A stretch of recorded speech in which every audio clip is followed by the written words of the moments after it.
dan soal penguatan persiapan PKAD SMP MTS Kabupaten Sleman tahap 4 tahun pelajaran 2025-2026 untuk nomor 1 sampai dengan nomor 12. Soal nomor 1, nomor 2, dan nomor 3 ini menggunakan teks yang sama. Untuk nomor 1 akan ditanyakan mengenai makna istilah kolaborasi. Kemudian soal nomor 2 ditanyakan mana pernyataan yang sesuai dan mana yang tidak sesuai. Dan yang nomor 3 ditanyakan tentang gagasan pendukung. Nah, melihat 3 pertanyaan itu, ketika kita membaca soal, hendaknya kita baca dengan cermat, juga dibaca dengan menggunakan intonasi dan nada yang tepat. Kita lihat tadi tanyakan gagasan pendukung, maka kita juga akan sekaligus mencari mana yang merupakan kalimat utama.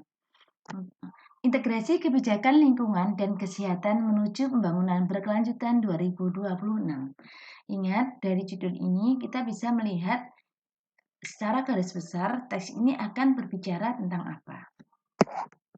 Di tengah dinamika global lingkungan dan kesehatan di tahun 2026, berbagai upaya kolaboratif dalam kebijakan strategis menunjukkan arah pembangunan yang semakin mengintegrasikan aspek berkelanjutan untuk kesejahteraan manusia. Laporan dari UNEP menyatakan bahwa kerjasama internasional berhasil mendorong kemajuan nyata dalam menghadapi tantangan lingkungan global, seperti penanganan polusi, perlindungan lahan, dan pengurangan emisi metana yang berdampak langsung pada kesehatan masyarakat dan kualitas lingkungan hidup. UNEP mencatat bahwa kebijakan lingkungan yang lebih kuat dapat membantu mencegah jutaan kematian dini dan mengangkat kualitas hidup jutaan orang, sekaligus mempercepat pencapaian tujuan pembangunan berkelanjutan.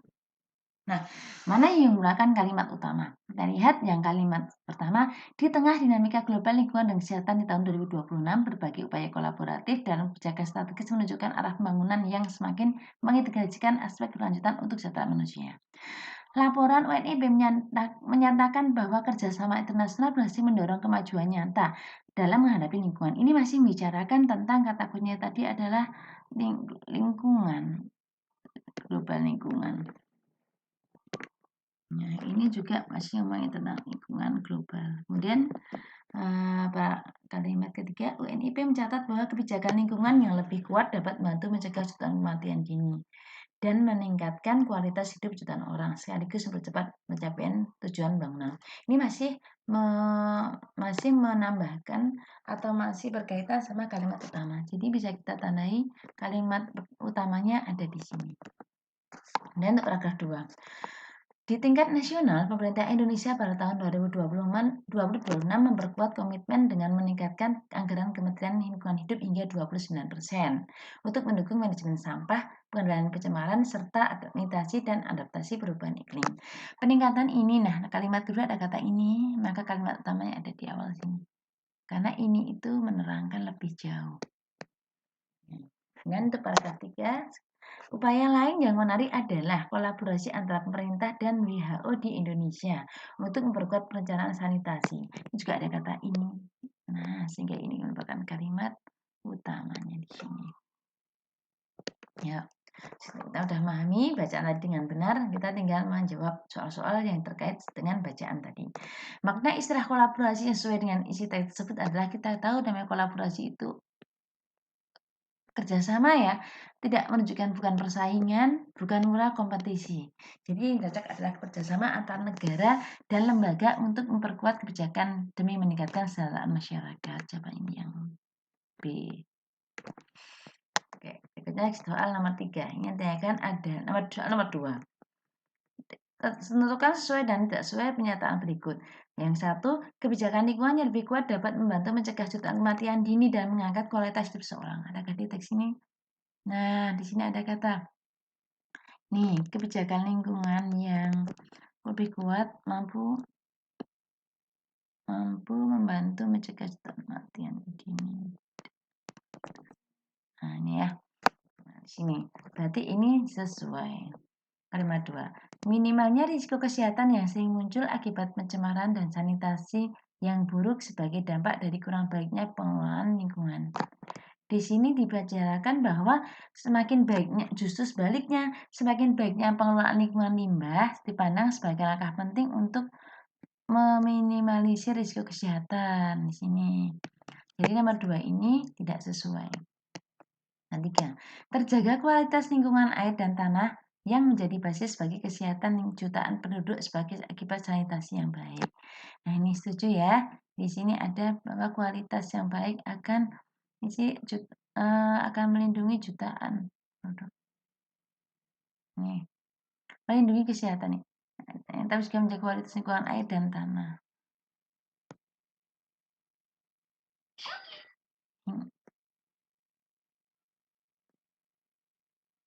Baik, ini sesuai.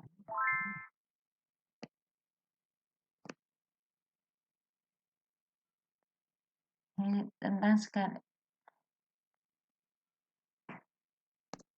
Nah, ini ya ada kata kesehatan jutaan penduduk. Nah, kemudian untuk soal nomor 3. Ditanyakan gagasan pendukung. Ingat, yang ditekankan di sini adalah gagasan pendukung, bukan gagasan utama. Bukan gagasan utama. Nah, rumah dari gagasan pendukung itu ada di kalimat penjelas. Ini ada di dalam kalimat penjelas. Sehingga kita akan mencari yang tidak ada di kalimat utama. Nomor 1, kita lihat kebijakan strategis mengintegrasikan keberlanjutan untuk kesejahteraan manusia. Ini ada di kalimat mana? Adakah di kalimat utama tadi? Kebijakan strategis meningkatkan. Nah, ini ada kata kebijakan strategis. Ini ada di kalimat utama tadi ya. Kita sepakat bahwa kalimat utamanya tadi ada di sini sampai di sini. Sehingga ini kalau kebijakan strategis ini maksudnya gagasan utama ini. Gagasan utama. Sehingga ini jangan dipilih. Ini jangan dipilih. Nah, nomor 2. Akibat edukasi publik guna menciptakan lingkungan yang sehat dan produktif. Edukasi publik.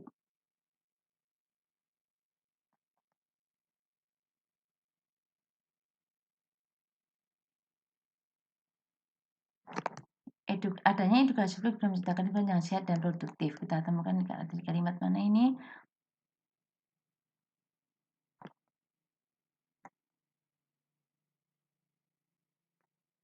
Ini edukasi publik guna menciptakan lingkungan ini.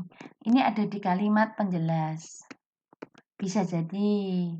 Nah, ini dimungkinkan ini jawabannya. Ini bisa ya. Karena ini kalimat penjelas. Kemudian yang nomor 3, pengelolaan limbah sebagai langkah penting untuk meminimalkan risiko kesehatan. Di sini ada sini. Minimalkan risiko kesehatan tadi. Nah, ini masuk ke kalimat penjelas juga sama dengan atasnya. Sehingga ini bisa merupakan gagasan pendukung. Nomor 4, berkurangnya sistem sanitasi yang aman dan adaptif terhadap perubahan iklim.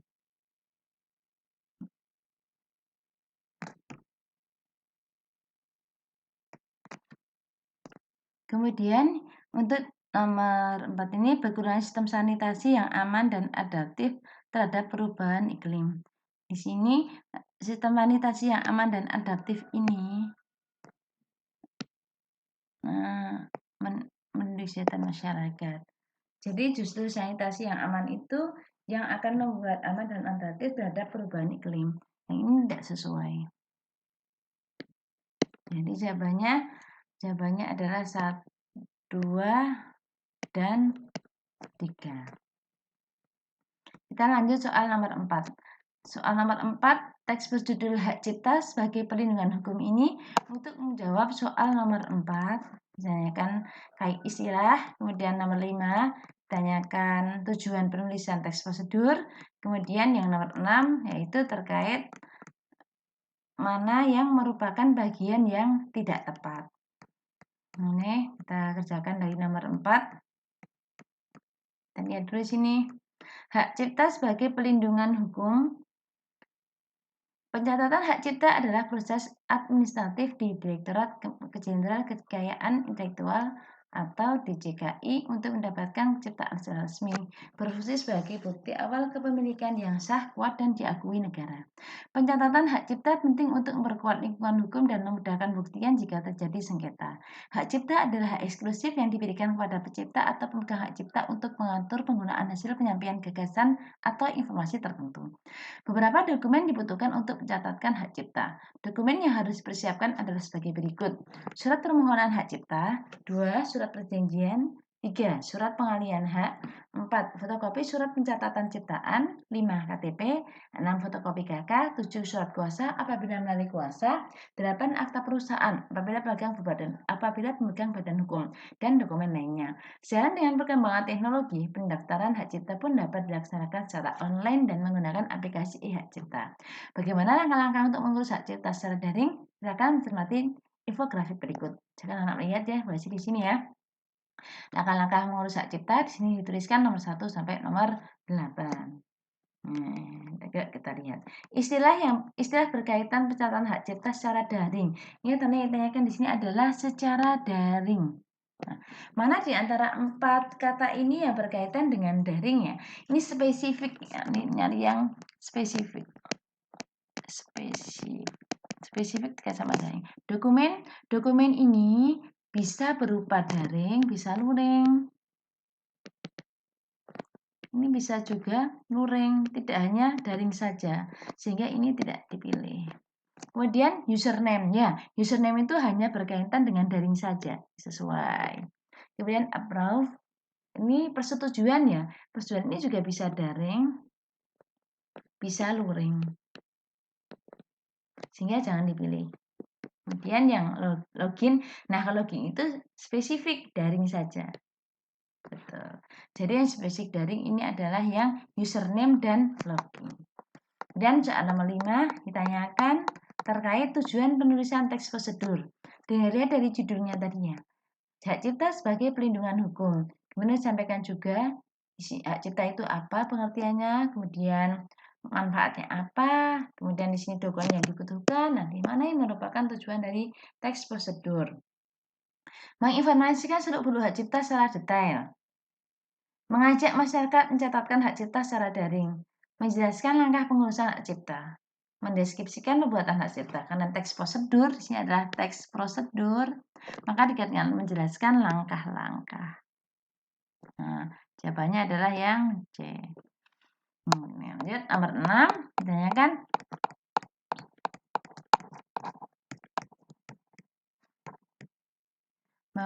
berdasarkan teks tersebut, bagian yang tidak tepat adalah mana yang bagian yang tidak tepat.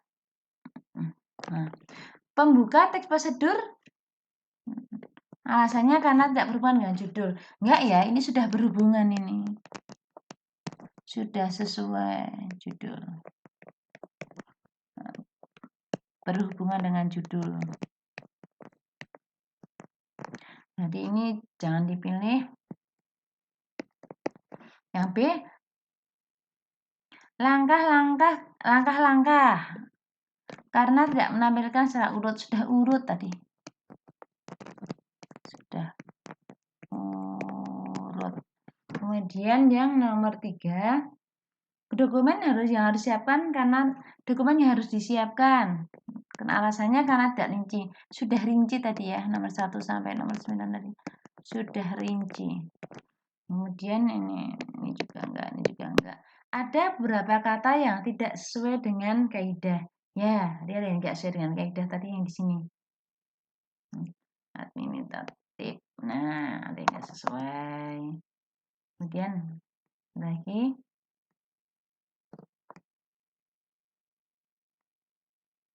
di situ ya ada kata yang tidak sesuai. Jawabannya berarti yang D. Sekarang kita lanjut untuk soal nomor 7. Nomor 7, pengelolaan sampah secara mandiri. Ini juga berlaku untuk nomor 8. Nomor 7 ditanyakan tentang pernyataan yang merupakan pokok-pokok berita. Kemudian nomor 8 ditanyakan tentang hal yang mungkin dilakukan masyarakat. Dan ketiga tentang unsur berita yang tidak lengkap. Nah, kita baca dulu untuk pertama kalinya di soal nomor 3 ini. Pengelolaan sampah secara mandiri. kr.jogja.com Sleman. Tumpukan sampah yang tidak dikelola di berbagai wilayah Yogyakarta menimbulkan pencemaran lingkungan, tanah, air, udara, dan menjadi penyebab berbagai penyakit. Pengelolaan sampah yang tidak tepat selalu dianggap sebagai sumber masalah baru dalam upaya kelestarian lingkungan. Limbah organik yang membusuk dan sampah plastik menjadi sumber pencemaran tanah serta sumber air. Pengelolaan sampah yang tepat misalnya didaur ulang menjadi kerajinan, bahan baku industri atau dijual ke bank sampah dapat bernilai ekonomis.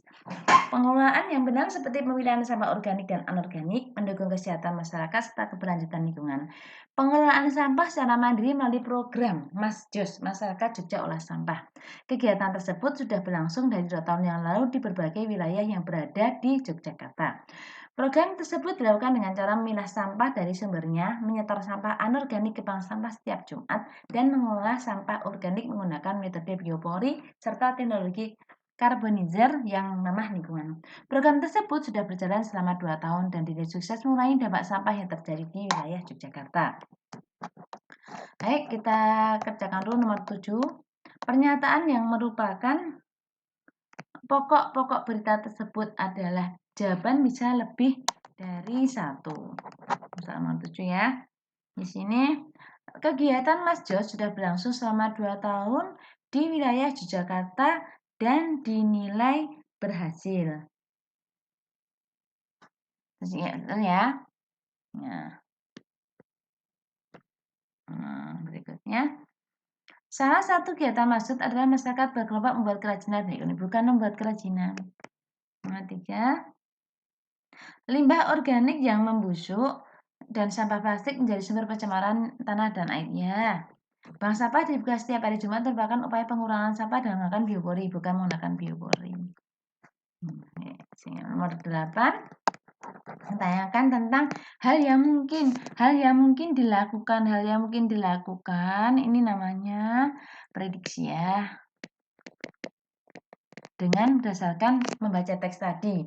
Hal yang mungkin dilakukan masyarakat berkaitan dengan pengelolaan sampah yang tepat adalah prediksinya.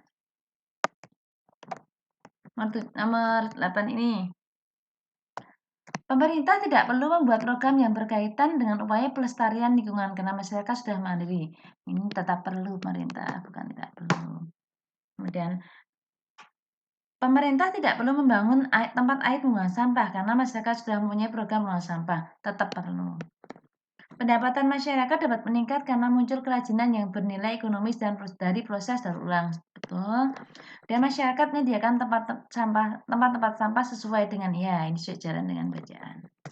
Yang untuk soal nomor 9. Dari teks berita tersebut unsur berita yang tidak lengkap. Ini yang tidak lengkap itu apa? Nomor 1, tidak dapat unsur berita atau tidak dapat unsur waktu, tempat, bagaimana. Kalau unsur waktu di sini tadi disebutkan ada kata 2 tahun. 2 tahun ini menunjukkan waktu.